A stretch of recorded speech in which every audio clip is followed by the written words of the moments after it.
आज हालात की नज़ाकत को देखते हुए एक मैसेज आपके सुपुर्द करना चाहता हूं, इसलिए कि यहां सारे लोगों की नजरें हैं और हमारा पैगाम बहुत जल्दी लोग फैला भी देते हैं।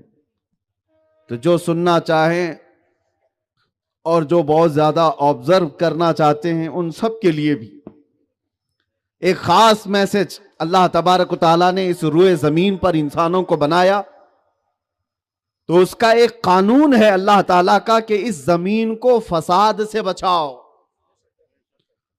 अल्लाह तबारक व तआला ने फसाद करने के लिए नहीं भेजा इंसानों को, लेकिन इंसान कत्ल गारत, मार धाड़, चोरी, लूट, ये सारी चीजों में मुलविस है। इन लोगों को सही रास्ते पर लाने के लिए ही तो अल्लाह ताला अपने नबियों को भेजता रहा कि इनको सीधा रास्ता दिखाया जाए, ये इंसान इंसान पर जुल्म ना करे। और कुरान पाक में एक दो जगह नहीं, कई जगहों पर अल्लाह ताला ने फरमाया इन्नहु ला युहिब्बुज़ ज़ालिमीन, अल्लाह जुल्म करने वालों को पसंद नहीं करता, जालिमों को अल्लाह तबारक व तआला पसंद नहीं करता। और आज मैं यही पैगाम देना चाहता हूं कि जालिम होता कौन है। हर कोई दूसरे को कह रहा है ना, पहले यह मालूम हो जाए कि जुल्म है क्या और जालिम कौन है। जालिम कमजोर आदमी नहीं करता, बिस्तर पर पड़ा हुआ मजबूर आदमी जुल्म नहीं करता। जुल्म जब भी होता है तो ताकत के साथ होता है। ताकत जब भी किसी के पास आए तो वो जुल्म साथ में करने लग जाता है, कमजोर नहीं करता। अब ताकत किस तरह की है? तीन तरह की ताकत आदमी के पास आती है। एक जिस्म की ताकत, एक माल की ताकत और एक पावर की, मनसब की ताकत। ये तीनों ताकतें अगर किसी को साथ मिल जाएं और फिर वो बहका नहीं तो ठीक है, बहक गया तो फिर फिरौन बन जाता है। वक्त का जो फिरौन बनता है वो इन तीन ताकतों के साथ। आपको पता है जिस फिरौन का जिक्र हम अक्सर करते हैं जमाने मूसा अलैहिस्सलाम का, उसको 90 साल तक तो सर्दी बुखार भी नहीं आए, कभी बीमारी नहीं हुआ था। जिस्मानी एतबार से इतना मजबूत था कि 1000 लोगों से तन्हा लड़ सकता था, 1000 लोगों से अकेला मुकाबला कर सकता था। तो ताकत का नशा जब चढ़ जाता है तो फिर वो अपनी ताकत का गलत इस्तेमाल करने लगता है। फिरौन के पास माल भी बहुत ज्यादा, फिरौन के पास मनसब भी बादशाह का था। 1-2 साल नहीं, सालों तक वो कुर्सी पर बैठा रहा बादशाह। तो पावर भी आ जाए, माल भी आ जाए और जिस्मानी ताकत भी आ जाए, तब आदमी जुल्म शुरू करता है। आज अल्लाह ने अगर आपको ताकत अता किया है तो सबसे पहले अपने आप को जुल्म से बचाओ, जुल्म से बचाओ। जुल्म क्या चीज है पता है? हमारे नौजवान तवज्जो से सुने, जिसके पास भी थोड़ी सी बॉडी बन गई वो सबसे पहले मुक्का आजमा के देखता है कि कितना तेज लग रहा है। और किस पे आजमाता है? कमजोर पे। थप्पड़ किसको लगा के देखता है? अपने से कमजोर पे। जिस्मानी ताकत जब भी किसी के पास आए उसे कंट्रोलिंग का इम्तिहान शुरू हो जाता है उसका। अल्लाह तबारक व तआला उसको देख रहा है कि दी हुई ताकत का इस्तेमाल कहां करता है। बहुत सारे तो वो हैं जो अपनी ताकत का सारा इस्तेमाल अपनी बीवियों पे करते हैं, क्योंकि वो मोहल्ले में उनसे ज्यादा ताकत वाले मौजूद हैं। दूसरों पर इस्तेमाल नहीं कर पाता तो औरत पे करेगा। और दुनिया का सबसे बड़ा बुज़दिल आदमी है जो अपनी ताकत का इस्तेमाल अपनी औरत पे करता है। जब जब तुम्हारे पास ताकत आई और उसका इस्तेमाल गलत किया तो पकड़ कितनी सख्त है। अल्लाह ताला फरमाता है ला तहसबन्नल्लाह गाफिलन अम्मा यअमलु ज़ालिमून इन्नमा युअख्खिरुहुम लियौमिन तशखसु फीहिल अब्सार। जुल्म करने वाले ये ना समझे कि अल्लाह तुम्हारे कामों को नहीं देख रहा है, वो तो तुम्हें ढील दिया हुआ है, वो तो तुम्हें ढील दिया हुआ है उस दिन तक के लिए जब सारी आंखें तुम्हें देखेंगी और तुम्हारी पकड़ होगी। कयामत के दिन के बारे में तो मेरे आका सल्लल्लाहु अलैहि वसल्लम फरमाते हैं जुल्म करने वाले बड़े बड़े बादशाहों को बुलाया जाएगा और उनकी हैसियत चूंटियों की तरह होगी। अहले महशर उनको पैरों से रौंद रहे होंगे। और रब ताला फरमाएगा ये वो लोग हैं जिन्होंने अपने ताकत का इस्तेमाल करके लोगों के दरमियान अपनी बड़ाई का ऐलान किया था। आज यही ताकत का गलत इस्तेमाल पूरे मुआशरे में फसाद मचाया हुआ है। जिसके पास पैसा है और जिसके पास पावर है वो अपनी ताकत का गलत इस्तेमाल करेगा तो जमीन में फसाद आ जाएगा। जमीन के अंदर फसाद कहां से आता है? आसमान से नहीं, जमीन से नीचे नहीं, इंसान करते हैं। इंसानों के अंदर से ही फसाद आता है। और सबसे पहले मैं ये तीनों ताकतों का गलत इस्तेमाल करने वाले की चंद मिसालें दे दूं। जिस्मानी ताकत का गलत इस्तेमाल करने वाले, आज बॉडी अगर तुम्हारी बनी है तो याद रखना तुम्हारे हर हाथ और हर पैर का हिसाब है। तुमने ताकत अगर बनाई है और दूसरों पर इस्तेमाल करने के लिए बनाई है, अरे मियां इंसान तो इंसान, हदीस पाक में है अगर तुमने यहां जानवर को मारा है तो कयामत के दिन अल्लाह ताला उस जानवर को उठाएगा और वो जानवर तुम्हारे खिलाफ मुकदमा करेगा और रब ताला से अर्ज करेगा कि मौला इसने मुझे नाहक मारा था। अल्लाह उसे सींग अता करेगा और वो जानवर को कहा जाएगा कि जिस तरह इसने तुझे दुनिया में मारा था तू यहां बदला ले ले। पूरे महशर वाले देखेंगे जानवर भी उससे बदला ले रहे होंगे जिसने अपने ताकत का इस्तेमाल जानवरों पर किया था। जानवर पर भी तुम्हारी ताकत का गलत इस्तेमाल करने की इजाजत नहीं। दूसरी चीज, औरतें, बच्चे और दूसरे इंसानों तो छोड़ो, ताकत आने के बाद मेरे अजीजों इतना ज्यादा सख्त इम्तिहान हो जाता है आपको अंदाजा नहीं। मौला अली करमल्लाहु वजहुल करीम, अरे मियां ये सारे नौजवान काजू बादाम खा के भी वहां नहीं पहुंच सकते जो हैदर कर्रार की ताकत थी। वो फातह खैबर, उस जमाने में 40 सहाबा जो खैबर के फाटक को उठा नहीं पा रहे थे, हैदर कर्रार ने एक हाथ से उठाकर फेंक दिया था। ताकत का वो हाल था। कुव्वत अल्लाह ने इतनी अता की थी, शुजाअत इतनी थी, मैदान जंग में जाए तो लोग कांपने लग जाएं। लेकिन हैदर कर्रार लड़ रहे थे अल्लाह और उसके रसूल की रजा की खातिर। एक दुश्मन को आपने गिरा दिया। ये जंग का हाल है। जंग में दुश्मन को गिरा दिया, उसके सीने पर चढ़ गए। और जाहिर सी बात है शेरे नर के पंजे में कोई आ जाए लोमड़ी, फिर उसका हाल क्या होगा? मरना ही तो था। लेकिन जो कैद होकर के दुश्मन आया उसने मौला अली शेरे खुदा के मुंह पर थूक दिया। जंग के हालत में उसने थूक दिया, सोचा मरना तो है ही, अली इब्ने अबी तालिब मार रहे हैं, इससे पहले उनको थूक दो। और ऐसे वक्त में क्या होता है पता है? गुस्सा डबल हो जाता है। अगर हमारे हाथ में कोई पकड़ में आया है और उस वक्त वो मां बहन की गालियां दे दे, हम एक थप्पड़ की वजह अब 4 मारने लग जाएंगे, क्योंकि गुस्सा डबल हो गया। मैं तो एक मारने वाला था, इसने गाली देकर मुझे गुस्से में और भड़का दिया है। हजरत अली के साथ यह हुआ कि जब कोई दुश्मन उनके हाथ में पकड़ में आया तो थूक दिया, अब और मारना चाहिए था। हजरत अली छोड़कर खड़े हो गए, कहा जा आजाद है तू, छोड़ दिया। वो हैरत में है, मैं मरने वाला था छूट गया।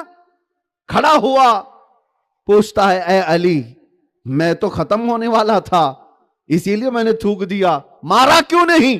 हजरत अली कहते याद रख, मुझे अल्लाह ने जो ताकत दी है उसका इस्तेमाल सिर्फ मैं अल्लाह की रजा के लिए करता हूं, सिर्फ अल्लाह की रजा के लिए। लेकिन जब तूने मेरे मुंह पे थूका तो मेरा नफ्स शामिल हो गया। अब अगर मैं तुझे मारता तो बात यह होती कि मैंने बदले के लिए मारा है, मैंने बदले के लिए मारा है और बदले के लिए अपनी ताकत का इस्तेमाल किया। मैं नहीं चाहता कि मेरी जात के लिए किसी को मैं अपनी ताकत का इस्तेमाल करूं। यह है इस्लाम। मेरे अजीजों, ताकत किसी के पास आ जाए और उसका इस्तेमाल कंट्रोल करके दिखाए। यहां किसी के पास 4 दिन की हुकूमत क्या आ गई, वो तो सारे गरीबों पर कुर्सी बिछाने लग गया, कितनों की गर्दनों पर खड़ा हो गया। ताकत का इस्तेमाल इस्लाम सिखाता है। एक तो ये मिसाल मैंने आपको दी, उलमा मौजूद हैं, मसलक के आला हजरत का नारा लगता है मेरे अजीजों। उस वक्त के फकीह आजम, मुजद्दिद आजम की एक मिसाल जब मैं बयान करता हूं तो रोंगटे खड़े हो जाते हैं। आला हजरत इमाम अहमद रजा खान, आलिम बाअमल, मुत्तकी, परहेजगार, हजारों किताबों के मुसन्निफ, कई हजार उलमा के उस्ताद, लेकिन आपके साथ एक बार एक वाकया पेश आया। अर्ज करता हूं, ताकत का इस्तेमाल कहां हो? मस्जिद में रमजान का महीना आते ही आप एहतिकाफ में बैठ जाते थे। आला हज़रत एहतिकाफ में बैठते, और एहतिकाफ की हालत में भी आपका लिखने पढ़ने से ताल्लुक ज्यादा था। दिन भर रोजा, इफ्तार के बाद फिर तिलावत और फिर तरावी। लेकिन एक बात है कि आला हजरत के घर से जो खाना आता था, तोशा लेकर, एक 12 साल का लड़का था, रोजाना खाना लाया ले जाया करता था। रोज इफ्तारी का खाना आ जाता मस्जिद में। आला हजरत के मुतालिक फरमाया कि आपको पान खाने की आदत थी, और इफ्तारी करने के बाद जो पान वाले लोग हैं उनको जल्दी पान चाहिए। पान वाले उलमा जानते हैं कितनी जल्दी उनको पान चाहिए। एक दिन हुआ ये कि बच्चा तोशा लेकर के आया खाने का, और आला हजरत को इफ्तारी दे करके वो चला गया, पान लाया नहीं। और पान आया नहीं, आधा घंटा पूरा हो गया। अजान होने के करीब वो लड़का भागते हुए आया और कहा मैं भूल गया था। आला हजरत ने एक थप्पड़ लगाया, कहां रह जाता है। पान लिया और खाए। नमाज पढ़ने के बाद आला हजरत के शागिर्द हैं मलिकुल उलमा जफरुद्दीन बिहारी रहमतुल्लाह अलैह, फरमाते हैं मैं मस्जिद में था, आला हजरत को देखा नमाज के बाद इतनी बेचैनी और बेकरारी कि आप मस्जिद में इधर से उधर टहल रहे हैं। मैं करीब गया, पूछा हुजूर क्या बात है। आला हजरत ने कहा मौलाना जाओ देखो वो बच्चा कहां है जो हमारा खाना लाया करता है, वो कहां है। मैंने कहा हुजूर अब तो सो गया होगा, रात हो गई, ठंडियों की रातें हैं। आला हजरत ने कहा जाइए मौलाना ढूंढ लाइए। वो गए ढूंढने के लिए, बच्चा कहां मिलता है, मिला ही नहीं। दो भी आए मस्जिद में, आला हजरत कह रहे जाओ बच्चे को ढूंढ लाओ। जो उलमा आए मिलने के लिए सबसे कहा बच्चे को ढूंढ लाओ। रात गुजरती गई, वक्त के मुजद्दिद की बेकरारी बढ़ती गई। आला हजरत कहते मैंने उसको मार दिया था, एक थप्पड़ मारा था, उसको बुला लाइए। वो बच्चा मिला ही नहीं, तो रात भर जागते रहे। सहरी का वक्त हुआ, आला हजरत के घर से वो बच्चा खाना लेकर के सहरी का आ गया। जैसे ही वो मस्जिद में दाखिल होता है, अल्लाहु अकबर, मलिकुल उलमा जफरुद्दीन रहमतुल्लाह अलैह फरमाते हैं हम सब उसी बच्चे के इंतजार में थे कि वो आए। आला हजरत बेकरार हैं। जैसे ही वो बच्चा मस्जिद के अंदर दाखिल होता, आला हजरत लपक करके गए और घुटने जमीन पर टेक दिया, बच्चे के दोनों कंधों को पकड़ लिया और कहा खाना बाद में दे, कल रात मैंने जो थप्पड़ मारा था पहले मुझे माफ कर दे, पहले मुझे माफ कर दे। मैंने अपनी ताकत का गलत इस्तेमाल किया, मेरे पान के लिए मैंने तुझे मारा था, अपनी जात के लिए। बच्चा कसमसाया और कहा कि हुजूर ये क्या बात, छोटा सा बच्चा है, वक्त का मुजद्दिद बच्चे से माफी मांग रहा है। बच्चे ने कहा कि हुजूर छोड़ दे, मुझे कुछ पता नहीं। आला हज़रत ने कहा नहीं, जब तक तू माफ नहीं करेगा मैं हटूंगा नहीं। उलमा जो खड़े थे वो रो रहे थे वक्त के मुजद्दिद को देखकर। आला हज़रत कहते हैं कल क़यामत के दिन अगर मेरा सवाल हो गया कि अहमद रजा क्या तुझे ताकत इसलिए दी गई थी कि तू अपने से छोटे बच्चों पर सिर्फ अपने पान के लिए हाथ इस्तेमाल करे, मैं क्या जवाब दूं। बच्चे ने कहा मैंने माफ कर दिया, मैंने माफ कर दिया। आला हज़रत कहते हैं छोटा है, माफ करने का इख्तियार है कि नहीं क्या मालूम, माफ करने का इख्तियार नहीं। आला हज़रत ने कहा, अपनी टोपी उतारी और कहा जैसे कल मैंने तुझे मारा था वैसे तू भी मुझे मार ले, मैंने जैसे थप्पड़ लगा दिया था तू भी मुझे लगा। अब वो तो डर गया बच्चा, वक्त के बड़े बड़े उलमा को देखा इनके सामने घुटने टेकते, और आज ये मुजद्दिद कहता है तू अपना हाथ इस्तेमाल कर। वो जब डरने लगा तो आला हज़रत ने खुद उसका हाथ पकड़ा और अपने सर पर मारा, और उसके बाद खड़े हो गए, कहा बराबर हो गया, मुझे सुकून हो गया, मैंने अपने पान के लिए हाथ उठा दिया था। यह है इस्लाम। ताकत आने के बाद किसी कमजोर पर जुल्म करने की इजाजत इस्लाम नहीं देता। लोग आज इस्लाम को जिस तरह के चेहरे के साथ पेश करना चाह रहे हैं, मैं उनको मैसेज देना चाहता हूं, मियां बॉडी का अगर तुम्हारे गलत इस्तेमाल हो तो पकड़ है कयामत के दिन। बाद में जो ताकत आती है वो माल की। अरे माल तो ऐसा है, ये सबसे ज्यादा चर्बी यही लाता है। हाँ देखो, जिस सेठ के पास पैसा आ गया वो सबसे पहले दीन का हल्कापन महसूस करता है, दीन का मजाक उड़ाने लगा।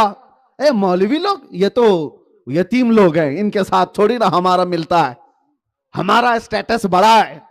माल की चर्बी आई, उसे पता ही नहीं। और तो और खानदानी अमीर तो और हैं, जो नए नए होते हैं उनके नखरे और हैं, उनके नखरे तो बहुत और हैं। याद रखो, माल जब किसी के पास आए तो उसका जब गलत इस्तेमाल करता आदमी तो जुल्म बढ़ता है, वो कमजोरों का सब हड़पना चाहता है। हर कमजोर के माल पर उसका कब्जा, जितना भी उसके पास है वो दूसरे की प्रॉपर्टी पे नजर। जुल्म यहां से शुरू है, जुल्म यहां से शुरू है। मेरे अजीजों, अल्लाह के नबी सल्लल्लाहु तआला अलैहि वसल्लम ने इरशाद फरमाया, जिसने किसी की एक बालिश्त जमीन भी कब्जा किया, कयामत के दिन 7 जमीनें उसके गले में तोक बनाकर डाल दी जाएंगी। तुम क्या समझते हो, तुम्हारे पास पैसा आया तो ये खर्चा करके लोगों के ऊपर हुकूमत कायम कर लो? आज तो पूरा सिस्टम ही ये है, पूरा सिस्टम ही है। लोग सुन रहे होंगे तो उनको कड़वा लगे तो मुझे फर्क नहीं पड़ता। यहां तो पूरे हॉर्स ट्रेडिंग कहा जाता है ना, जो इधर के एमएलए खरीद लिए, उधर के एमएलए खरीद लिए, इधर की पार्टी तोड़ दिया, उधर की पार्टी तोड़ दिया।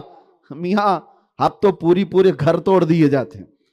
सब कुछ पैसा है तो इसका इस्तेमाल गलत करो, माल है तो किसी को भी खरीदो, किसी को भी बेच लो।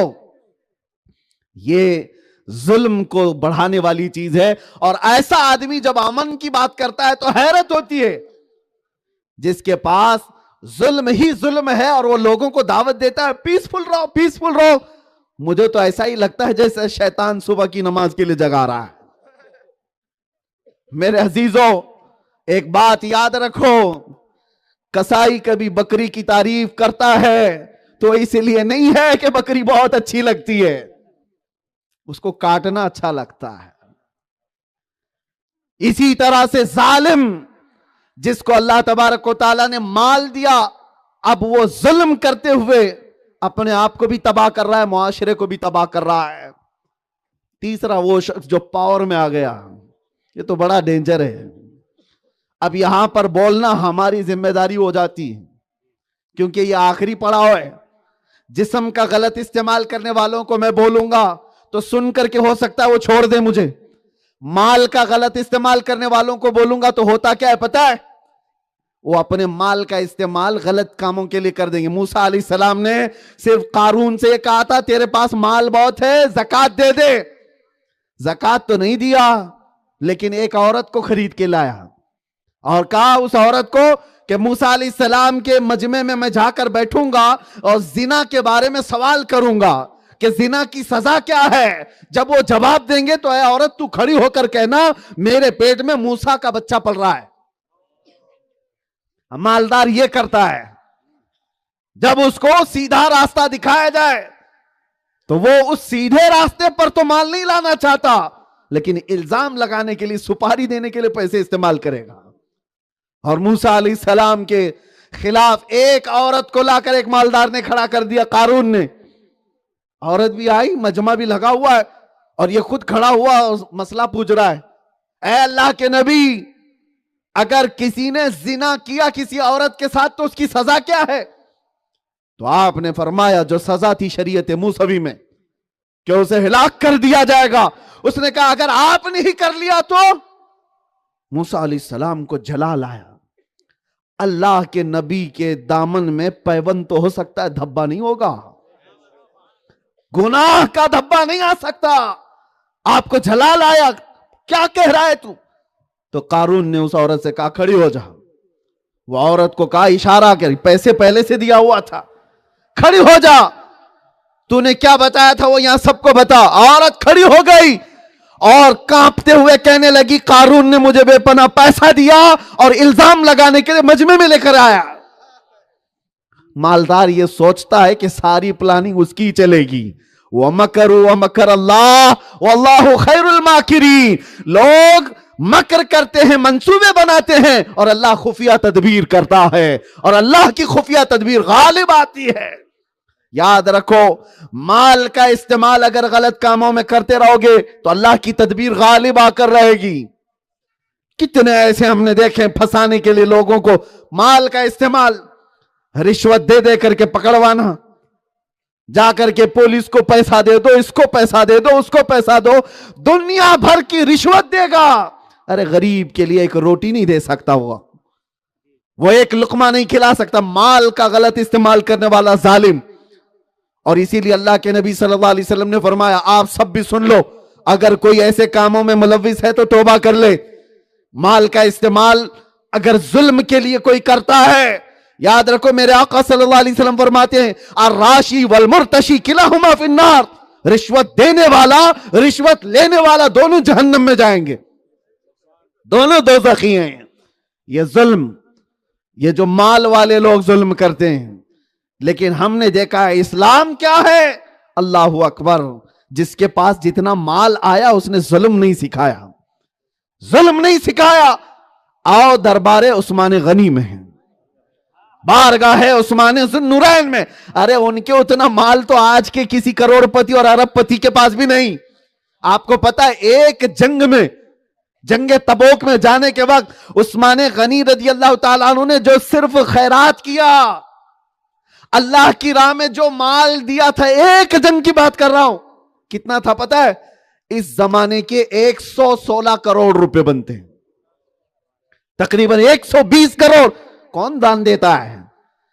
अरे 100 रुपये देकर पेपर में छपवाने वालों, वो 120 करोड़ की बात कर रहा हूं। एक बार सिर्फ मेरे मुस्तफा ने फरमाया था, माल इतना था उनका, माल इतना था कि किसी का क्या पता आज माल उसके बेटे तक आता है कि पोते तक आता है, कुछ पता नहीं। लेकिन जाकर देखो मदीने में आज भी उस्मान गनी का माल मौजूद है। आज भी उनकी वक्फ, उनके तमाम माल की जायदाद की चीजें मदीने की म्युनिसिपैलिटी, वहां की बलदिया उसको मेंटेन करती आ रही है। 1400 सालों से अल्लाह ने जिसका माल महफूज रखा है, उस उस्मान गनी की बात कर रहा हूं। माल आया था तो गलत इस्तेमाल नहीं किया, क्योंकि इतना माल था, वो चाहते तो मदीने के सारे यहूदियों को खरीद लेते, या तो फिर बाहर के गुंडे ला करके उनको पिटवा देते। हजरत उस्मान गनी ने क्या किया? यहूदी क्या करते थे? माल का गलत इस्तेमाल। मदीने में जब कभी कोई तिजारत का काफिला आता तो यहूदी सबसे पहले जाकर पूरे काफिले का माल खरीद लेते थे। आज स्टॉक करने वाले लोग वो भी जुल्म में मुब्तला हैं।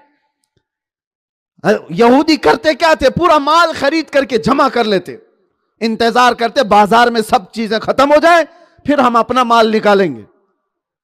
प्याज दबा करके रखा है, आलू दबा कर रखा है, चावल दबा कर रखा है, शक्कर दबा कर रखा है। ये गल्ला है, अनाज है जो लोगों की जरूरियत का है। मालदार क्या करता है? पैसा लगाकर जमा करके रखो, जब पूरा खत्म हो जाए बाजार में फिर निकालेंगे, और जो 10 रुपये की चीज थी उसको 100 में बेचेंगे। इसको एहतिकार कहते हैं, इस्लाम में यह हराम है। यहूदी यही करते थे, माल खरीद लेते और मदीने वालों को बहुत महंगे दाम में भेजते थे। एक बार ऐसा हुआ कि मुल्क शाम से तिजारत का काफिला आया, अभी सुबह पौ फुटने से पहले वो काफिला मदीने में दाखिल होने वाला था। कई मील दूर जाकर उस्मान गनी ने पूरी तिजारत का काफिला खरीद लिया, पूरा माल पहले से खरीद लिया। मदीने में बहुत ज्यादा डिमांड था माल का, उस वक्त लोगों को बहुत जरूरत थी। हजरत उस्मान गनी माल खरीद कर लाए। यहूदी सुबह उठकर गए, देखा अरे पहले से बिक गया है पूरा, कुछ भी नहीं था, फूटी कोड़ी भी नहीं। हजरत उस्मान पूरा ले चुके। यहूदियों ने पूछा, ये पूरे आज भी मार्केट की काला बाजारी जो यहूदी कंट्रोल किए हुए हैं, ये जो पूरी इकोनॉमिक वार है, ये कौन करवा रहा है? अब बोले तो लोगों को ऐसा लगता है, इसकी डिटेल में जाओ, आज भी यहूदी वही करते हैं। बाजारों पर कंट्रोल, गोल्ड को ऊपर ले जाना, नीचे ले जाना, इकोनॉमी को गिराना, उठाना, शेयर बाजार के सारे ये सब गुत्थियां कौन देख रहा है? ये सब। खैर, मदीने में हुआ क्या? माल का गलत इस्तेमाल करने वाला जब फंस गया, उस्मान गनी ने पूरा माल खरीद लिया है। उनको पता चला तो सब आए, जो बड़े बड़े पैसे वाले लोग थे। कहा उस्मान, सुना है पूरा माल तुमने खरीद लिया, एक काम करो, जितने में तुमने खरीदा है तुम अपना नफा रख करके हमको बेच दो, अपना प्रॉफिट रख करके हमको बेच दो। हजरत उस्मान ने कहा चलो ठीक है बेच दूंगा। कितना प्रॉफिट दोगे? 1 लाख में लिया है पूरा, 1 लाख में लिया है, तुम कितना दोगे? यहूदी कहने लगे हम 2 लाख में तुमको पूरा माल ले लेंगे, 2 लाख देंगे और दे दो, डबल देने को तैयार। हजरत उस्मान गनी ने कहा नहीं, ये मेरे लिए छोटा प्रॉफिट है, इतने में तो नहीं बेचूंगा।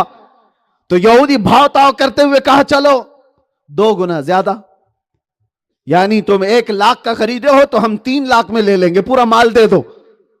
सोचो 3 लाख में लेकर अब ये मदीने वालों को कितने में बेचने होंगे? हजरत उस्मान ने कहा नहीं, ये भी कम है मेरे लिए। सुबह से फिर शाम तक नेगोशिएशन चलता रहा। यहूदी आए 5 गुना देने पर, 1 लाख का तुम्हारा माल है, हम 5 लाख में खरीदेंगे, दे दो हमको। हजरत उस्मान मानने को तैयार नहीं, नहीं मेरे लिए अभी कम है, मैं नहीं बेचूंगा, और बढ़ाओ तुम्हारे पास और ताकत है तो। यहूदी गए, मीटिंग करके आए, ये 1-1 लाख बढ़ते बढ़ते शाम रात होने तक उन्होंने कहा सबसे फाइनल रेट तुम 1 लाख में खरीदो, हम 10 लाख में ले लेंगे। और इतना प्रॉफिट कोई देने को तैयार है, फिर बाजार में वो क्या भाव में बेचने वाला होगा? वो तो चालाक लोग हैं। यहूदियों ने कहा हमको 10 गुना ज्यादा में बेच दो। हजरत उस्मान ने कहा सोच के बताता हूं। उसके बाद फिर उन लोगों ने अपने कासिद भेजे तो हजरत उस्मान ने कहा नहीं मुझे कम लग रहा है, अगर और बढ़ा सकते हो। वो सब कहे कैसी प्रॉफिट चाहते हो, इतना कोई बाजार में खरीदार भी नहीं मिलेगा तुम्हें जो तुम्हारे माल का 10 गुना दे करके ले ले, बेच दो फायदे में रहोगे। हजरत उस्मान ने कहा नहीं, नहीं बेचूंगा। चले गए। दूसरे दिन फजर की नमाज में मस्जिद नबवी तशरीफ लाए। हजरत उस्मान गनी ने खरीदा हुआ तिजारत का काफिला पूरा मदीने के किसी मैदान में पूरा फरोकश करवा दिया, साब उतरवा दिया, और मस्जिद नबवी में आकर के ऐलान किया पूरे मदीने वालों को जिसको गल्ला अनाज की जरूरत है मुफ्त में सब लेकर के चले जाएं, सब लेकर के चले जाएं। अरे पूरे दिन भर मदीने वाले अपने अपनी जरूरत के मुताबिक उस काफिले के माल से सब लेकर के जाते रहे। रात तक तो पूरा माल खत्म हो गया। यहूदी हैरान थे कि ये कैसा दीवाना है। उस्मान गनी के पास आए, कहा हम 1 रात पहले तुमसे बेच और खरीदो फरोख्त की बात कर रहे थे, तुमने किसको बेचा और क्यों इस तरह से बंटवा दिया?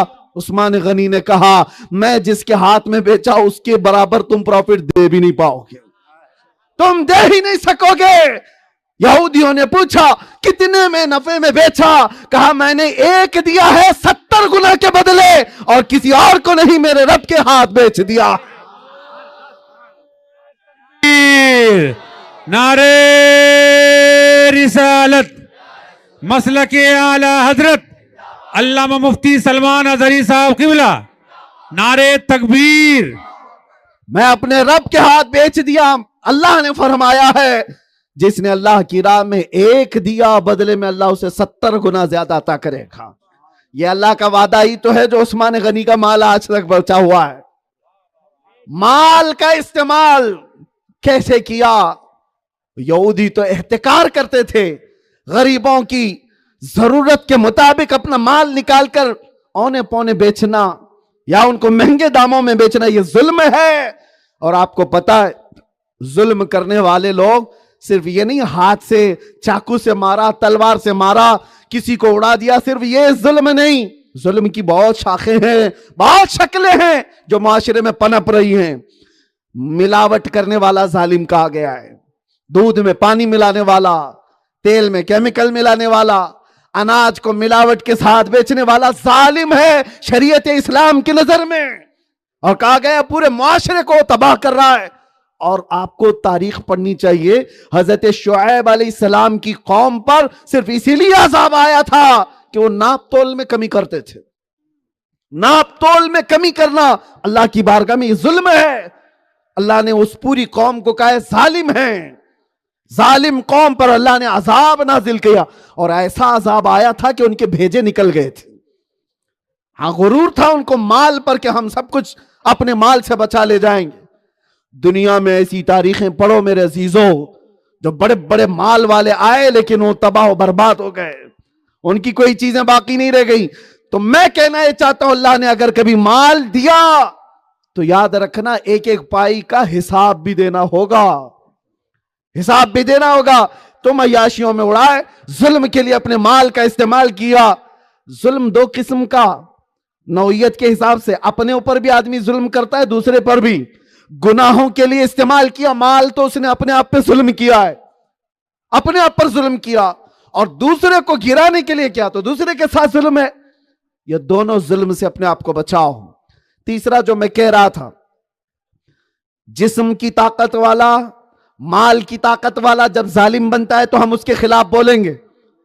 हो सकता है वो सुन करके सुधर जाएं या हमारे खिलाफ कुछ कर लें, छोटी मोटी बात। लेकिन पावर वाला जब जुल्म करता है, कुर्सी पे बैठा हुआ, और वो जुल्म करने लग जाए अपने पावर का गलत इस्तेमाल, और उस वक्त उलमा का बोलना, मेरे आका ने फरमाया, अफजल जिहाद है।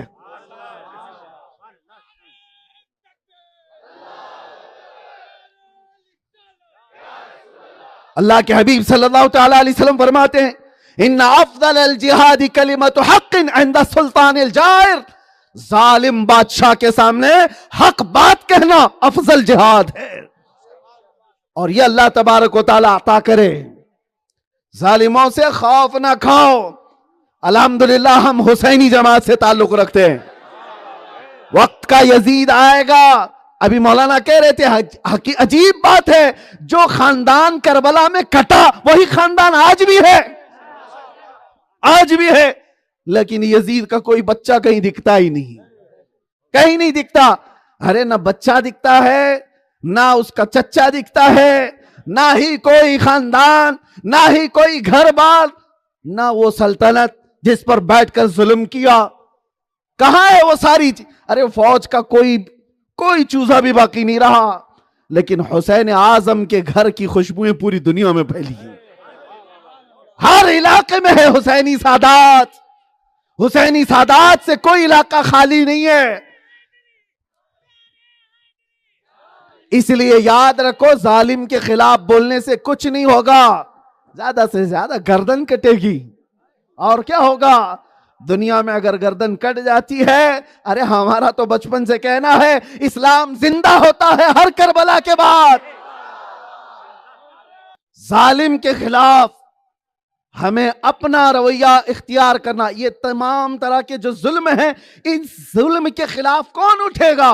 ये उलमा, ये मुबल्लिगीन, ये दुआत। अगर ये ना बोलें तो पूरी कौम में फसाद हो गया, फसाद हो जाएगा। हर आदमी ताकत वाला गलत इस्तेमाल करेगा और जालिम बनेगा, हर माल वाला जालिम बनकर बैठा रहेगा।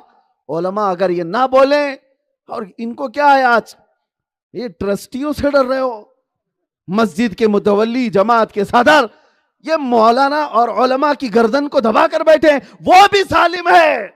इसलिए कि उसको डर है कि ये आलिम बोलेगा तो सबसे पहले पोल मेरी खुलेगी। याद रखो, अगर अल्लाह ने पावर दिया है मस्जिद की सदारत का, तो याद रखना, ये तुम्हारे बाप दादाओं से लाया हुआ मनसब नहीं है। अल्लाह ने अपनी मस्जिद की खिदमत के लिए तुम्हें चुना है। और इस ताकत का इस्तेमाल किसी आलिम की गर्दन पर बैठकर ना करना, उसके हल्के को दबा करके। मौलाना यही बोलना जो हम चाह रहे हैं। हाँ, इतने हालात बहुत खराब हैं, हालात बहुत खराब है। हमारे पास भी बहुत आते हैं कान में बोलने वाले, और वो कान में बोल के जाते हैं, हम मैदान में बोल के जाते हैं। नारे तकबीर, नारे रिसालत, मसलकी आला हजरत, जश्न गरीब नवाज, जश्न दस्तारबंदी, अल्लामा मुफ्ती सलमान अजहरी साहब किबला, खलीफे ताजुशरिया, खलीफे ताजुशरिया, सरजमीने घट परवा, नौजवाना ने घट परवा, नारे तकबीर। अगर पावर के साथ जुल्म करने वाले के खिलाफ आवाज ना उठेगी तो एक दो नहीं हजारों उस जुल्म का शिकार हो जाएंगे, हजारों शिकार हो जाएंगे।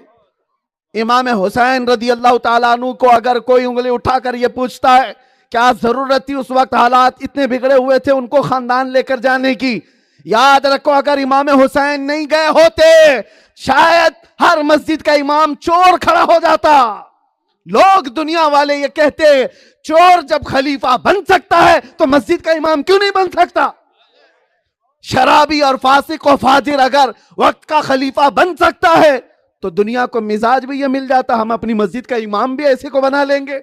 इमाम हुसैन ने सिर्फ उस करबला की जंग नहीं लड़ी, वो कयामत तक के लिए एक दलील दे करके गए कि जो भी पावर का गलत इस्तेमाल करेगा, ऐ नौजवानों चाहे मर जाओ अपना इमाम तो हुसैन जैसा ही जमा करना, यजीद जैसा नहीं, एक्सेप्ट कभी ना करो। हाँ हालात ऐसे आ जाएं हम बहुतों को एक्सेप्ट करके चल रहे तो इसका मतलब ये नहीं कि हम उनसे राजी हैं, हम बोलेंगे आखिर वक्त तक। और इसीलिए मैंने अभी जो कहा ये उलमा की बड़ी जिम्मेदारी है, डबल जिम्मेदारी हो जाती है ऐसे हालात में जब फसाद फैल रहा हो। और एक बात मैं बता दूं, उलमा ज़वील एहतराम इन सब से खास तौर पर अल्लाह के हबीब सल्लल्लाहु अलैहि वसल्लम के हदीस का मफहूम जब उम्मत पर हमले हो, इस्लाम को निशाना बनाया जा रहा हो, उस वक्त खामोश बैठने वाले को गूंगा शैतान कहा गया है।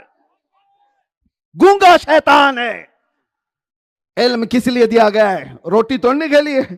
हुजूर के नाम पर बहुत हलवे पराठे खा लिए, नबी पाक के नाम पर बहुत नजराने लूट लिए। कुर्बानी का वक्त आए तो आगे बढ़ना हमारी जिम्मेदारी है। नबी आखिर ज़मा सल्लल्लाहु ताला अलैहि वसल्लम की इस शरीयत ताहिरा, इस पाकीज़ा दीन को अगर अपने अंदर के लोग या बाहर के लोग बिगाड़ रहे हैं तो उसकी इस्लाह की जिम्मेदारी मिंबर वालों की, इनकी जिम्मेदारी बढ़ जाती है। मैं अभी कह रहा था अरे एक मस्जिद के ट्रस्टी जुल्म करने लग गए, कितने ऐसे हैं, कितने ऐसे हमारे, हम यहां पर साउथ में अभी मैं नाम नहीं लेता, उन तक तो ये बात पहुंचती होगी। महीना भर गुजरा, एक इमाम को उन्होंने मार करके अपने उनके घर से निकाला है। वजह क्या थी? सिर्फ इस्लाह किया था जुम्मा में कि तुम्हारे अखलाक गलत हैं, तुम ये जो सट्टाबाजी कर रहे हो ये हराम है। और सारे सट्टेबाजी तो कमेटी में थे। मौलाना का अंजाम क्या हुआ? लेकिन तुम्हारे मारने से उस आलिम की कोई इज्जत में फर्क नहीं आएगा। हाँ, बिलाल हबशी को मक्का वाले बहुत मारे थे। 6 साल के बाद दुनिया ने देखा मेरे मुस्तफा ने उसी बिलाल को काबे की छत पर चढ़ाया था। हाँ, अगर ये कौम के कोई भी जालिम उलमा के साथ जुल्म करते हैं तो इनकी इज्जत पे फर्क नहीं आएगा। वो मुस्तफा करीम के दामन से वाबस्ता सच्चा आशिक रसूल हो तो अल्लाह और उसके रसूल के यहां उसकी इज्जत और बढ़ जाती है। इसीलिए मैंने खुद देखा है, लोग पकड़े जाते हैं, गिरफ्तार होते हैं तो मुंह छुपा कर जा रहे होते हैं। हमें भी इसी तरह से ले जाने की कोशिश की गई, इधर हथकड़ी डाल दो, उधर हथकड़ी डाल दो। हमने कहा जहां जहां डाल सकते हो डाल दो, कोई मसला नहीं है। इज्जत और जिल्लत तुम्हारे पावर के साथ नहीं, मुस्तफा करीम की इज्जत के लिए जो निकला अल्लाह उसकी इज्जत कभी नहीं कम करेगा, उसकी इज्जत कभी नहीं कम करेगा। और हमने देखा, इसलिए करता है ऐलान झूम कर सलमान, अब जेल थी ना कैद थी, बढ़नी थी बस इज्जत मेरी। नारे तकबीर, नारे रिसालत, लब्बैक लब्बैक लब्बैक या रसूल अल्लाह, लब्बैक लब्बैक लब्बैक या रसूल अल्लाह, लब्बैक लब्बैक लब्बैक या रसूल अल्लाह। आखिरी मैं अपनी गुफ्तगू को समेट रहा हूं, आखिरी चंद जुमले सुनो। ये दुनिया को पीस का दर्स देने वाले लोग, ह्यूमन राइट्स और इंसानी हुकूक की बात करने वाले लोग, आज वो खुद क्या कर रहे हैं? पावर का गलत इस्तेमाल। जिसके पास ताकत है, जिसकी लाठी उसकी भैंस। क्या दुनिया को ये नहीं पता अब अमेरिका कैसा दादा है? वो किसी भी मुल्क में जाकर किसी के राष्ट्रपति को कब के उठा ले जाए, कहीं से भी उठा ले जाए। यह है पावर का इस्तेमाल।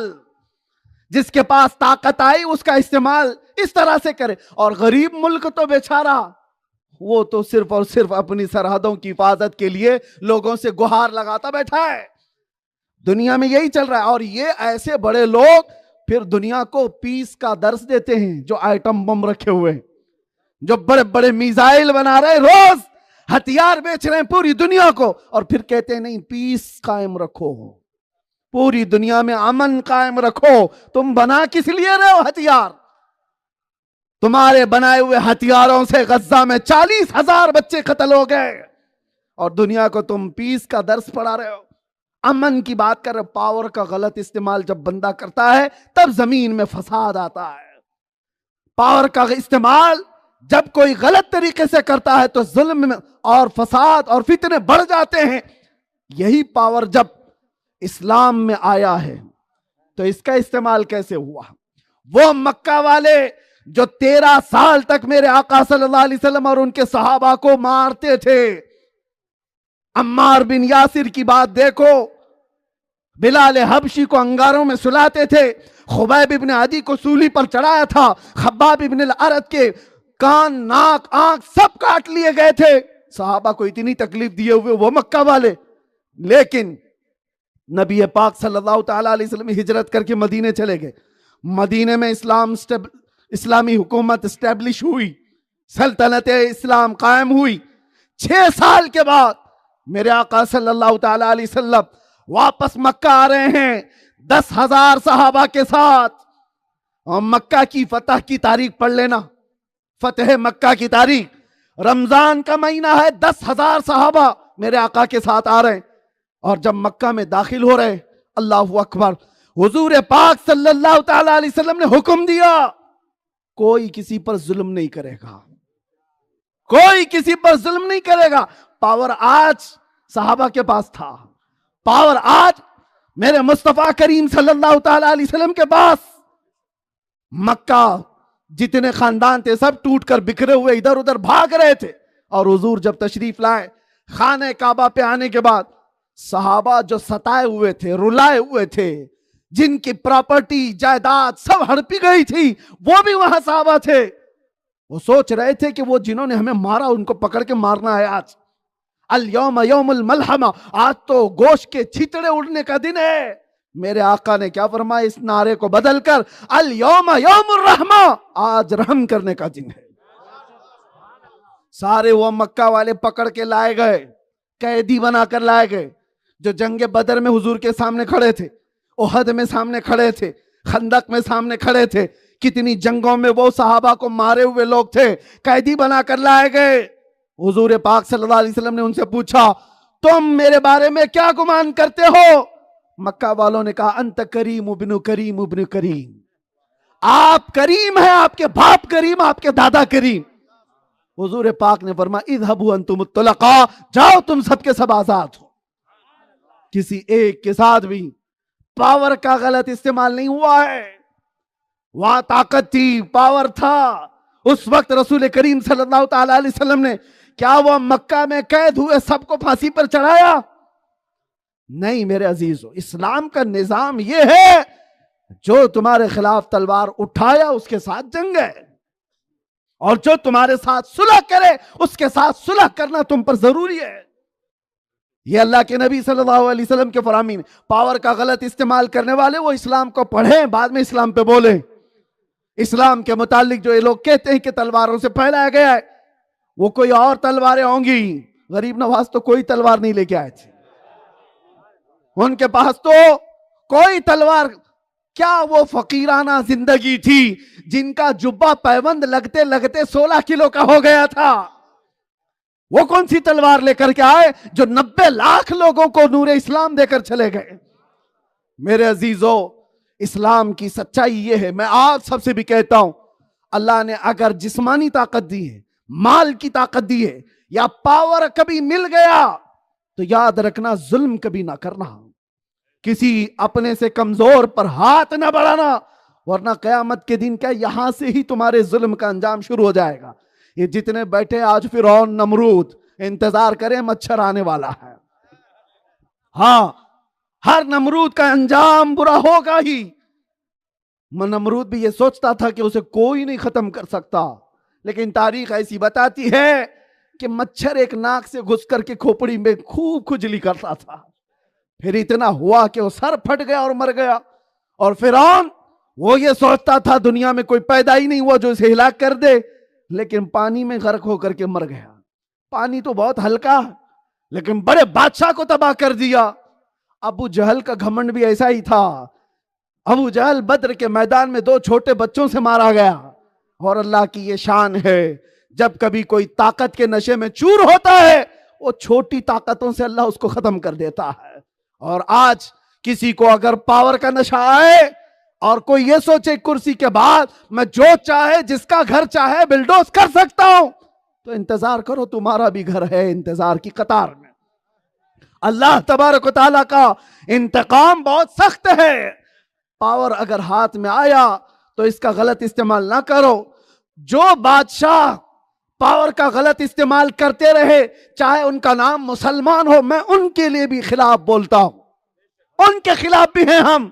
वो इस्लामी बादशाह नहीं, इस्लामी बादशाह होता ही नहीं। इस्लाम में तो अमीरुल मोमिनीन होता है। अमीरुल मोमिनीन लोग ला करके थोपते हैं, कहते हैं ये देखो खिलजी क्या था, पिलजी क्या था। अरे खिलजी पिलजी से क्या ताल्लुक? तुमको मिसाल देना है तो सिद्दीक अकबर की दो, फारूक आजम की दो, उस्मान गनी की खिलाफत, हैदर कर्रार की खिलाफत।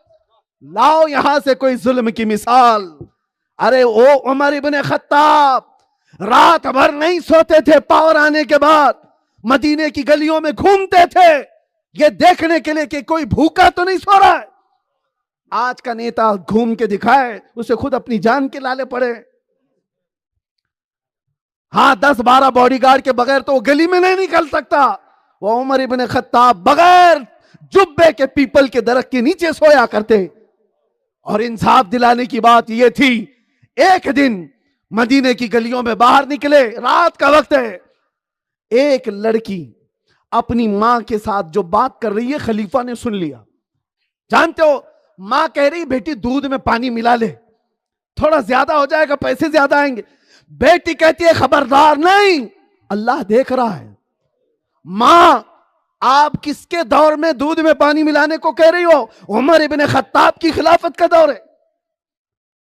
बेटी ने मना कर दिया, रात का अंधेरा था, मिला सकते थे। हजरत उमर ने सुन लिया।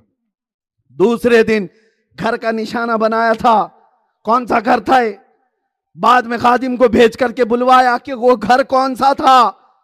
एक बेटी और एक मां रहती है। उमर इब्ने खत्ताब ने क्या किया? गरीब घर है, दूध बेच करके घर पालते हैं, ये नहीं देखा। कहा उस मां से कि तेरी बेटी दे दे, मैं अपने बेटे के निकाह में लाना चाहता हूं। वक्त का खलीफा उस बेटी को अपनी बहू बना रहा है। ये पावर का इस्तेमाल, इस्लाम जो मिसालें रखता है, तुम्हारे बाप दादा भी जान करके उसकी नजीर नहीं ला सकते। इस्लाम के पास जो मिसालें, इसीलिए हमारे इस देश के मोहनदास करमचंद गांधी ने कहा था, जब देश आजाद हुआ तो जब देश चलाने की बात आई तो गांधी जी ने कहा था, मैं मिसाल के लिए अगर कोई पेश कर सकता हूं देश कैसे चलाना चाहिए तो अबू बकर और उमर को पेश कर सकता हूं। हाँ, दुनिया जानती है जुल्म के खिलाफ पावर का इस्तेमाल किया, जुल्म के लिए कभी नहीं किया। किसी एक के लिए भी जुल्म का अपने पावर का इस्तेमाल नहीं किया। हजरत उमर फारूक रज़ियल्लाहु ताला, सिद्दीक अकबर का हाल यह था। बस वक्त हो गया है, हजरत अबू बकर सिद्दीक का जमाना खत्म हो गया। 2.5 साल आप खलीफा थे। उमर इब्ने खत्ताब, ये झिंझोड़ने वाली बात है, तवज्जो, रूह को झिंझोड़ने वाली बात कह के चला जाऊंगा। सिद्दीक अकबर पे भौंकने वाले वो भी सुने। हजरत अबू बकर सिद्दीक का इंतकाल हुआ। हजरत उमर खिलाफत के तख्त पर बैठे, लोगों से कहा मैं हर वो काम करना चाहता हूं जो सिद्दीक अकबर करते थे। लोगों, कोई काम मुझसे छूट रहा है तो बता देना। तो खिलाफत के नए नए दिन शुरू थे। एक साहबी ने कहा, अमीरुल मोमिनीन उमर इब्ने खत्ताब, हम अबू बकर सिद्दीक को रोजाना देखते थे, वो अपने घर से रोटी सालन एक डब्बे में लेकर जंगल की तरफ चले जाते और पता नहीं किसको खिला के आते थे। ये तो हमें मालूम नहीं था, खिलाते थे किसी को। और जब से आप खलीफा बने, आप ये काम नहीं कर रहे। हजरत उमर ने कहा मैं आज ही से ये काम करूंगा। घर गए, रोटी सालन अपने घर से लिया और उसी जंगल की तरफ गए जहां लोगों ने बताया था खलीफा अव्वल जाया करते थे। उमर इब्ने खत्ताब गए, मालूम नहीं किसको खिलाते थे, जाकर ढूंढते रहे, कोई मिला ही नहीं। जंगल की वादियां आई और बहुत देर हो गई, शाम होने को थी। एक छोटी सी पहाड़ी के टीले के पास से गुजर रहे थे, अल्लाह के जिक्र की आवाज आने लगी, किसी के मौजूद होने का एहसास। उमर इब्ने खत्ताब लपक कर गए आवाज की तरफ, कहां से आ रही है आवाज? उस पहाड़ के गार में देखा, टीले के गार में एक शख्स पर नजर पड़ी। हजरत उमर इब्ने खत्ताब की आंखें खुली रह गई। एक ऐसा शख्स अल्लाह के जिक्र में बैठा है जिसके दोनों हाथ भी कटे हैं और पैर भी कटे हैं और आंखों से अंधा है, पूरा माजूर, आंखों से अंधा, लूला भी है, लंगड़ा भी है, बैठा है, अल्लाह का जिक्र कर रहा है। हजरत उमर समझ गए कि इसको अबू बकर खिलाने के लिए आया करते होंगे, यही होगा जिसको वक्त का खलीफा अव्वल आकर खिलाता था।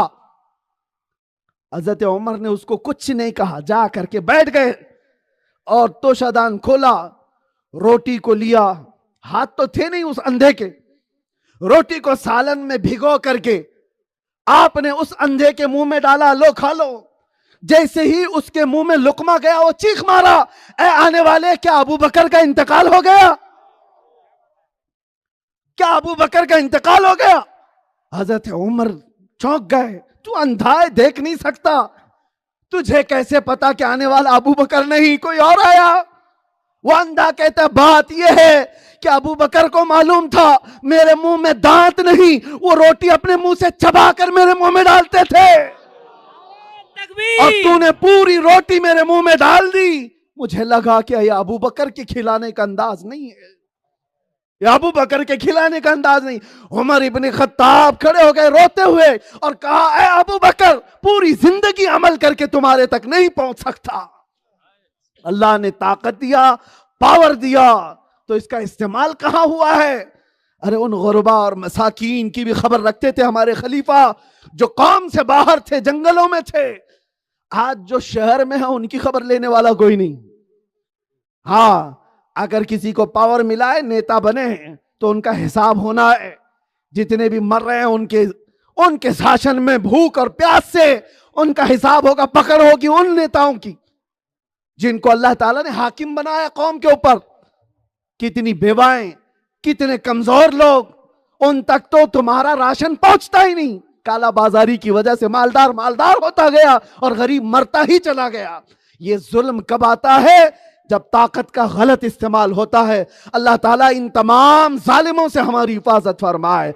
और इसीलिए मैं कहता हूं, आखिर में आओ, एक ही जगह है जो हर जुल्म से तुम्हें आजादी का सबक देती है, वो कोई और मदरसा नहीं, कोई और यूनिवर्सिटी नहीं। अरे जुमलेबाजियां हैं, यूरोप कुछ कहता है, अमेरिका कुछ कहता है, रशिया कुछ कहता है और खुद जुल्म भी करते हैं। इनसे बड़ा तो जालिम कौन है जो गरीबों पर जुल्म करते हैं, पूरे के पूरे बम मारते हैं। हाँ, एक दरबार है जो कहता है और करके दिखाता है, उसे दरबार मोहम्मद अरबी कहा जाता है। इसीलिए हम कहते हैं, आ जाओ उस दरबार पर जहां के खाक के जर्रों को उठाकर आसमान हिदायत का सितारा बना दिया जाता है। उस रसूल पाक की जिलों में आ जाओ। एक अरब ने आदमी का बोलबाला कर दिया, खाक के जर्रों को हमदोशे सुरैया कर दिया। खुद न थे जो राह पर, औरों के हादी बन गए। अरे क्या नजर थी जिसने मुर्दों को मसीहा कर दिया। लब्बैक या रसूल अल्लाह, लब्बैक या रसूल अल्लाह, लब्बैक या रसूल अल्लाह। वाखिरु दावाना अनिल हम्दुलिल्लाहि रब्बिल आलमीन।